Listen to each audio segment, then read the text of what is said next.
Zootopia is a 2016 animation film made by Disney, directed by Baron Howard and Rich Moore and starring Guinevere Goodwin and Jason Bateman as the main characters. A film that was very well received upon release and made more than $1 billion in global sales. It also won many accolades, including the Academy Award for Best Animation. Now, for those of you who don't know, the story is about an anthropomorphic rabbit named Judy Hopps, who comes from a fictional rural area, moving away from her home village to a large cosmopolitan metropolis called Zootopia in order to fulfill her dream of becoming a police officer. The city of Zootopia is defined by the fact that many different species of animals from many different environments live side by side. Well, not really side by side, but rather in neighborhoods based on different climates. Basically, Zootopia's diversity is its main characteristic. The story focuses on Judy's dream of rising through the police force, and throughout the story she has to overcome the many obstacles she will face in achieving this dream. The main obstacle being the fact that people cannot accept a rabbit becoming a police officer. Yet, despite all of these hurdles, she does manage to achieve her dream and prove all of her naysayers wrong. The other main plot line involves a story about predator species going feral, so to speak, and attacking other animals. Now, at first this led to many assuming that these attacks are because of the nature of the predator species, but in the end our rabbit and her fox friend unveil a conspiracy that reveals that the attacks actually have nothing to do with species and the nature of biology. Now, Zootopia was a very successful movie and was well liked by both critics and audiences. And when it comes to the story, many people see it positively because they think it has a positive overall message: to achieve your dreams and try to overcome obstacles. And on the political level, many people saw the plot line about the random attacks to be about, well, diversity, immigration, and terrorism. And that is true to some extent, but that's not what we're going to focus on in this review. In this video, we're going to talk about how one of the main messages of this film relates to the issue of feminism, transgenderism, and gender ideology, something that has received less focus. And we're also going to discuss the quote-unquote positive message of the film, that of following your dreams and overcoming obstacles. Now, when you really look at it, the main conflict faced by Judy is just an allegory for feminism, as she is constantly told that she cannot become a police officer because of her biological and natural characteristics, that of a rabbit, as it is assumed that because being a police officer requires physical strength and durability, other species who are larger, stronger, and more aggressive are more suited to become police officers. But throughout the story, she proves them wrong. In fact, in one scene we see her in the physical fitness course, and she actually surpasses all of her classmates and ends up first in class. And again, this is quite early in the movie. They give us this message that biological nature is inconsequential.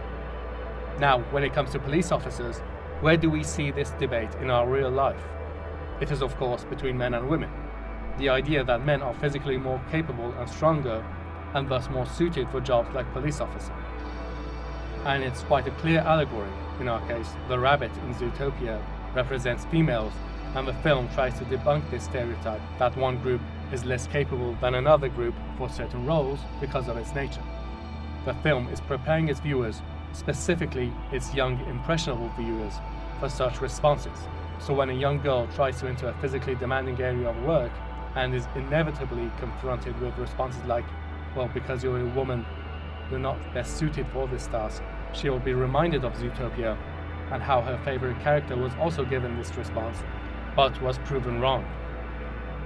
And of course, this message is not realistic, as study after study has shown what we have always seen in our daily lives, that biological nature does play a very important role, and it also has very important consequences when it comes to the genders adopting roles and tasks in life.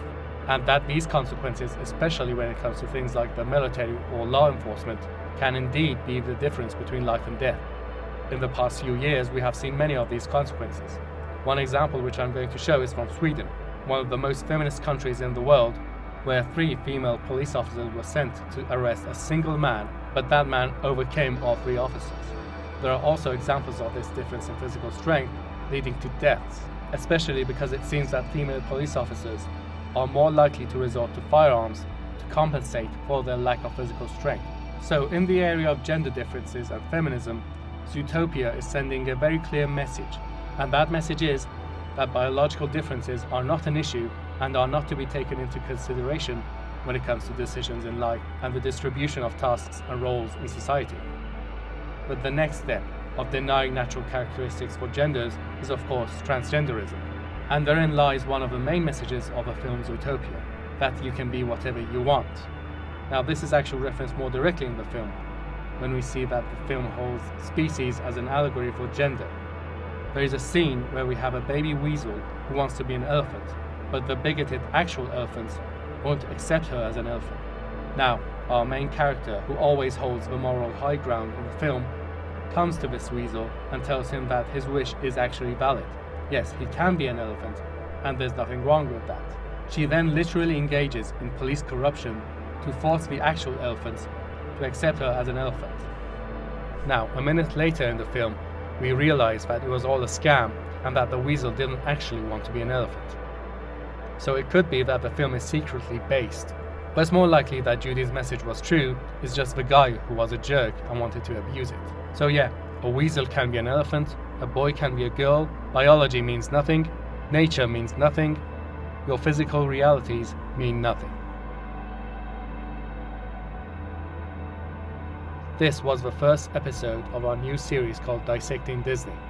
In this series, we will be studying propaganda and ideology in Disney films.